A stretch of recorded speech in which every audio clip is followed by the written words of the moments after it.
Kesuksesan adalah impian yang dikejar banyak orang. Sejak kecil, kita diajarkan untuk bercita-cita tinggi, bekerja keras, dan mencapai sesuatu yang bisa dibanggakan. Namun, semakin kita berusaha untuk sukses, semakin kita dihantui oleh perasaan gagal yang tak berkesudahan.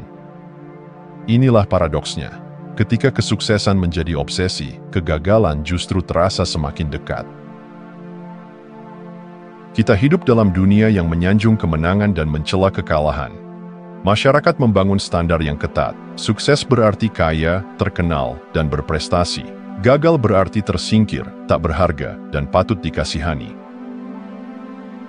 Dengan standar ini, kita tidak benar-benar mengejar kebahagiaan, melainkan hanya berusaha memenuhi ekspektasi yang terus berubah. Setiap pencapaian terasa sementara, setiap keberhasilan diikuti oleh tuntutan baru. Bahkan saat kita berhasil, ada rasa takut yang mengendap, takut kehilangan apa yang telah diperoleh, takut tertinggal, takut tidak cukup baik. Kesuksesan, alih-alih memberi ketenangan, justru menciptakan kecemasan yang tak kunjung reda. Kita melihat orang-orang yang telah mencapai puncak, tetapi tetap merasa kosong. Selebriti yang bergelimang harta namun mengalami depresi. Pengusaha sukses yang terus bekerja tanpa henti. Seakan tak bisa berhenti mengejar sesuatu yang tak pernah cukup. Mengapa ini terjadi? Karena kita tidak diajarkan bagaimana menikmati keberhasilan. Kita hanya diajarkan untuk mengejarnya. Ada ironi yang menyakitkan dalam pencarian sukses. Ketika kita terus-menerus berlari menuju garis akhir, kita lupa menikmati perjalanan. Kita percaya bahwa suatu hari nanti, saat tujuan tercapai, kita akan merasa cukup, puas, dan bahagia. Tetapi sesampainya di sana, kita justru mendapati diri kita menetapkan tujuan baru. Kepuasan selalu tertunda, kebahagiaan selalu diletakkan di masa depan. Seolah-olah hidup ini adalah tangga tanpa ujung, dan kita harus terus mendaki meskipun tidak tahu kapan harus berhenti. Lalu, apakah itu berarti kita harus berhenti mengejar impian? Tidak. Yang perlu kita ubah bukanlah tujuan kita, tetapi cara kita memandangnya. Sukses bukanlah sesuatu yang harus kita perjuangkan mati-matian dengan kecemasan dan ketakutan. Sukses sejati tidak diukur dari seberapa banyak yang kita capai, tetapi dari seberapa dalam kita menikmati prosesnya. Kita perlu menyadari bahwa kegagalan bukanlah lawan dari kesuksesan, ia adalah bagian darinya. Kegagalan mengajarkan, membentuk, dan mengarahkan kita. Namun, dalam dunia yang terlalu terobsesi dengan kemenangan, kegagalan dianggap aib yang harus dihindari. Padahal, tanpa kegagalan, kita tidak akan pernah memahami arti ketahanan, kebijaksanaan, dan pertumbuhan sejati. Paradoks kesuksesan dan kegagalan ini hanya bisa kita atasi dengan melepas keterikatan kita pada hasil akhir. Daripada hidup dalam bayang-bayang kecemasan akan kegagalan, kita bisa memilih untuk berjalan dengan kesadaran penuh, menikmati setiap langkah, dan menerima bahwa dalam kehidupan, tidak ada yang benar-benar kalah atau menang, hanya ada pengalaman yang terus mengajarkan kita untuk menjadi lebih bijaksana.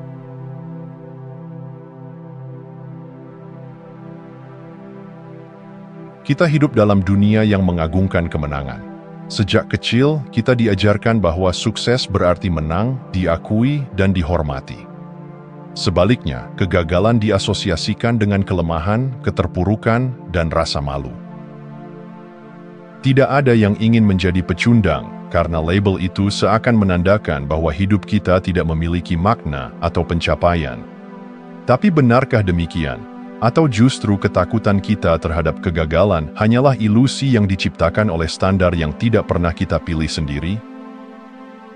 Definisi pecundang seringkali bukan berasal dari hati kita sendiri, melainkan dari standar eksternal yang dibentuk oleh masyarakat. Kita diajarkan untuk mengukur keberhasilan dengan pencapaian materi, jabatan, dan status sosial. Jika kita tidak memenuhi standar itu, kita dianggap gagal. Meskipun kita merasa bahagia dengan kehidupan kita sendiri. Namun, ada pertanyaan yang jarang kita renungkan. Apakah orang-orang yang dianggap pemenang benar-benar merasa menang? Atau mereka juga terjebak dalam ketakutan yang sama, takut kehilangan pencapaian mereka, takut tidak cukup baik, takut ada orang lain yang lebih sukses? Jika keberhasilan selalu diiringi oleh ketakutan, lalu apa bedanya dengan kegagalan? Sebagian besar dari kita tidak akan pernah memenuhi standar kesuksesan konvensional yang ditetapkan oleh dunia. Tidak semua orang akan menjadi miliarder, selebriti, atau pemimpin besar.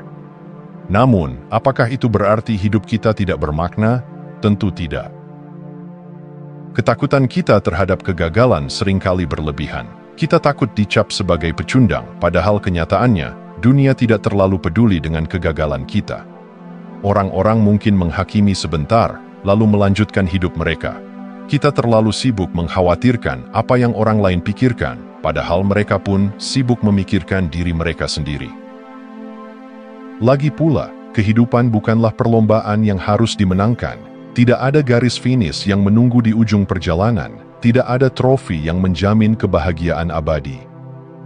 Kita seringkali terjebak dalam permainan yang tidak perlu, berusaha membuktikan sesuatu yang bahkan tidak kita yakini sepenuhnya. Ketakutan terbesar kita bukanlah kegagalan itu sendiri, melainkan bagaimana kegagalan itu meruntuhkan citra diri yang telah kita bangun. Ego kita ingin diakui, dihormati, dianggap penting. Kita ingin merasa bahwa hidup kita berarti, dan cara termudah untuk membuktikannya adalah dengan kemenangan. Namun kemenangan yang didasarkan pada pengakuan eksternal adalah jebakan. Ia membuat kita terus berlari tanpa akhir, selalu ingin lebih, selalu takut tertinggal. Kita tidak pernah benar-benar menang, karena ego selalu menuntut lebih banyak. Ironisnya, justru ketika kita berhenti mengejar pengakuan, kita menemukan kebebasan sejati. Kita menyadari bahwa menjadi pecundang dalam pandangan dunia tidak berarti apa-apa jika kita sendiri merasa damai dengan hidup kita. Mungkin ketakutan kita selama ini bukanlah ketakutan yang nyata. Mungkin tidak ada yang namanya pecundang. Hanya ada orang-orang yang memilih untuk hidup dengan caranya sendiri.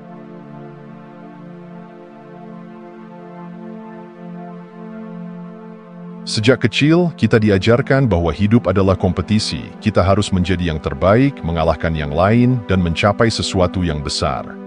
Namun, semakin keras kita berusaha, semakin kita merasa terjebak dalam perlombaan yang tak pernah usai. Seakan-akan kebahagiaan selalu berada di ujung perjalanan, tetapi ketika kita sampai di sana, ia kembali menjauh. Di tengah hiruk-pikuk dunia yang dipenuhi ambisi dan perjuangan, Taoisme menawarkan perspektif yang berbeda, perspektif yang membebaskan. Taoisme mengajarkan bahwa kehidupan bukanlah perlombaan yang harus dimenangkan, melainkan aliran alami yang harus diterima. Jika kita terus-menerus melawan arus, kita hanya akan lelah dan frustrasi. Namun, jika kita belajar mengalir bersama kehidupan, kita akan menemukan ketenangan sejati. Dalam dunia yang mengagungkan kemenangan, menyerah sering dianggap sebagai tanda kelemahan.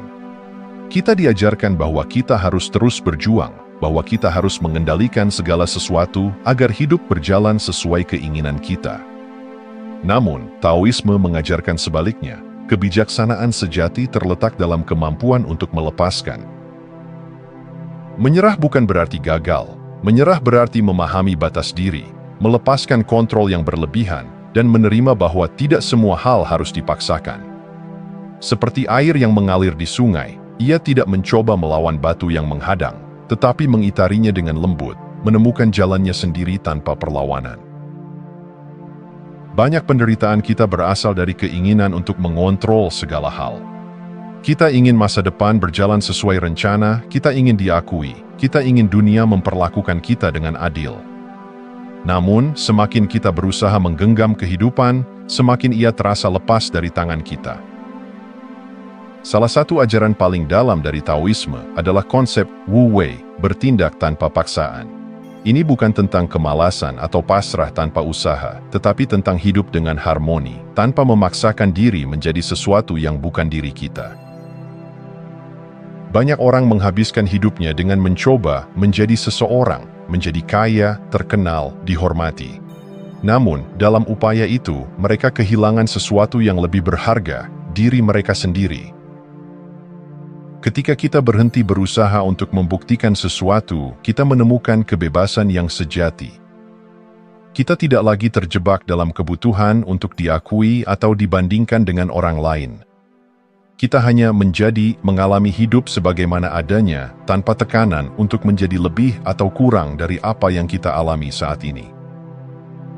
Masyarakat mengajarkan bahwa hidup adalah perlombaan. Namun, bagaimana jika kita memilih untuk tidak ikut serta? Bagaimana jika kita berhenti melihat kehidupan sebagai permainan yang harus dimenangkan dan mulai melihatnya sebagai perjalanan yang harus dinikmati? Ketika kita melepaskan kebutuhan untuk menang, kita juga melepaskan ketakutan akan kalah. Kita berhenti mengukur diri dengan standar eksternal dan mulai mendengarkan suara hati kita sendiri. Kebahagiaan sejati tidak ditemukan dalam kemenangan atau pencapaian, tetapi dalam ketenangan yang datang ketika kita berhenti melawan arus dan mulai mengalir bersamanya. Taoisme mengajarkan bahwa hidup bukan tentang mencapai sesuatu, melainkan tentang mengalami setiap momen dengan kesadaran dan penerimaan. Saat kita melepaskan diri dari permainan, kita akhirnya memahami bahwa kebahagiaan bukanlah tujuan di depan kita, ia sudah ada di sini, dalam setiap tarikan napas, dalam setiap detik yang kita jalani tanpa beban. Sejak kecil, kita diajarkan untuk menjadi seseorang. Kita diminta untuk bermimpi besar, meraih prestasi, dan meninggalkan jejak di dunia. Kita didorong untuk menjadi penting, dihormati, dan diingat. Namun, di balik ambisi itu, ada tekanan yang seringkali tak tertahankan. Kita takut jika suatu hari kita berakhir sebagai bukan siapa-siapa, tak dikenal, tak diperhitungkan, tak meninggalkan warisan yang besar. Tetapi, benarkah itu sesuatu yang harus ditakuti? Atau justru, di dalam keadaan bukan siapa-siapa, itulah kita menemukan kebebasan sejati?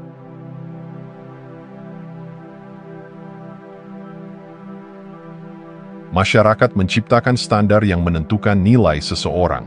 Jabatan, kekayaan, pencapaian, dan pengaruh seringkali menjadi ukuran utama keberhasilan. Jika kita tidak memenuhi standar itu, kita dianggap belum menjadi seseorang. Namun, ketika kita mencoba memenuhi ekspektasi tersebut, kita justru kehilangan sesuatu yang lebih penting, diri kita sendiri. Kita mulai menjalani hidup bukan berdasarkan apa yang benar-benar kita inginkan, tetapi berdasarkan apa yang dianggap bernilai oleh dunia luar. Kita memakai topeng, berusaha menyesuaikan diri, dan akhirnya terjebak dalam peran yang bukan milik kita. Seironisnya, semakin kita berusaha menjadi seseorang, semakin kita merasa terasing dari diri sendiri. Kita lelah, cemas, takut gagal. Kita terus membandingkan diri dengan orang lain, khawatir bahwa kita belum cukup berhasil, belum cukup berharga. Tetapi, bagaimana jika kita berhenti berusaha menjadi seseorang? Bagaimana jika kita berani melepaskan identitas yang dipaksakan dan memilih untuk hanya menjadi? Ketika kita melepaskan kebutuhan untuk diakui, sesuatu yang luar biasa terjadi, kita merasa ringan. Kita tidak lagi dibebani oleh keharusan untuk mencapai standar yang tidak relevan dengan kebahagiaan kita. Kita tidak lagi terjebak dalam ilusi bahwa nilai kita ditentukan oleh pencapaian. Kita mulai menyadari bahwa menjadi bukan siapa-siapa bukanlah kekalahan, melainkan kebebasan. Kita tidak lagi hidup untuk membuktikan sesuatu kepada orang lain. Kita tidak lagi cemas tentang bagaimana dunia melihat kita. Kita hanya hidup, merasakan setiap momen dengan kehadiran penuh, tanpa beban ekspektasi yang melekat. Saat kita berhenti berusaha menjadi seseorang, kita mulai menemukan diri kita yang sebenarnya.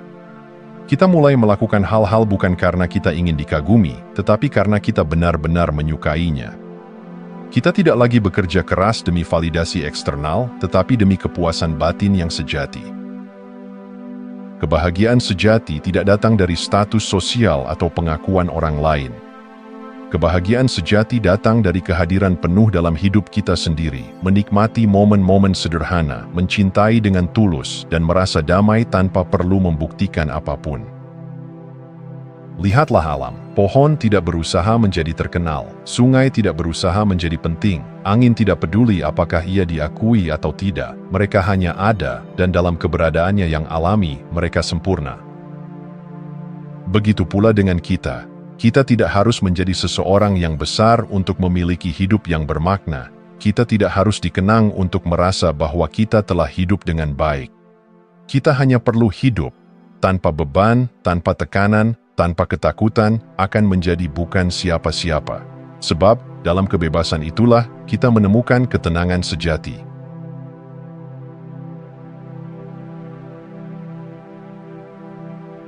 Kegagalan seringkali dipandang sebagai titik akhir, sebuah penanda bahwa kita telah kalah, bahwa kita tidak cukup baik, bahwa perjalanan kita telah berakhir. Namun, bagaimana jika kegagalan bukanlah sebuah akhir, melainkan awal yang baru? Bagaimana jika kegagalan bukan sesuatu yang menghancurkan kita, tetapi justru membuka jalan menuju kehidupan yang lebih otentik? Banyak dari kita membangun identitas berdasarkan pencapaian dan kesuksesan. Kita mengasosiasikan nilai diri kita dengan gelar, pekerjaan, hubungan, atau status sosial. Namun, saat kegagalan datang dan mengambil semua itu dari kita, kita merasa kehilangan diri sendiri. Kita merasa kosong, tersesat, seolah-olah tidak ada lagi yang tersisa. Namun, di sanalah letak kekuatan kegagalan. Ia menghancurkan identitas palsu yang selama ini kita bangun, identitas yang hanya bertahan selama kita tetap berhasil. Kegagalan memaksa kita untuk melihat siapa diri kita tanpa semua label eksternal itu.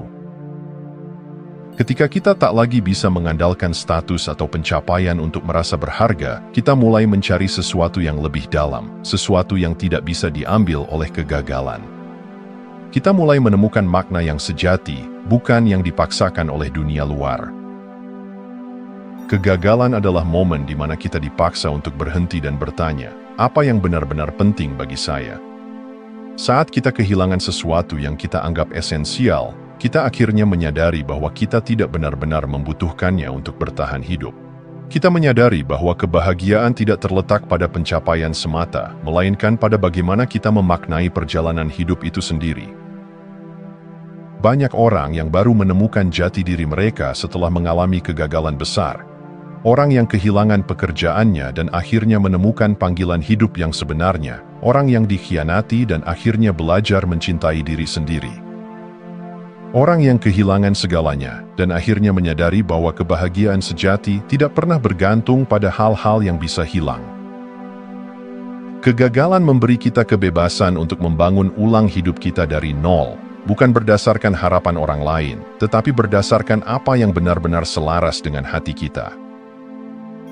Bayangkan sebatang pohon yang tumbuh di tanah yang keras dan tandus. Akarnya tidak bisa menembus tanah, dan pohon itu tumbuh kecil serta rapuh. Namun, ketika badai datang dan merobohkannya, benih baru jatuh ke tanah yang lebih subur. Dari kehancuran itu, pohon yang lebih kuat mulai tumbuh, dengan akar yang lebih dalam dan batang yang lebih kokoh.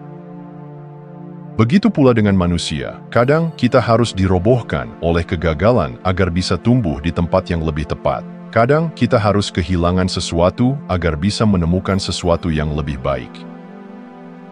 Kegagalan bukanlah tanda bahwa kita tidak cukup baik. Kegagalan adalah undangan untuk berkembang. Ia adalah dorongan untuk melepaskan apa yang tidak lagi melayani kita, untuk berani melangkah ke arah yang lebih jujur terhadap diri sendiri. Jadi jangan takut gagal, jangan melihatnya sebagai akhir dari segalanya. Lihatlah kegagalan sebagai awal yang baru, sebuah kesempatan untuk membangun kehidupan yang lebih bermakna, lebih dalam, lebih sejati. Terima kasih sudah menonton. Jangan lupa like, komen, dan subscribe untuk dukung channel ini terus berkembang. Sampai jumpa di video selanjutnya.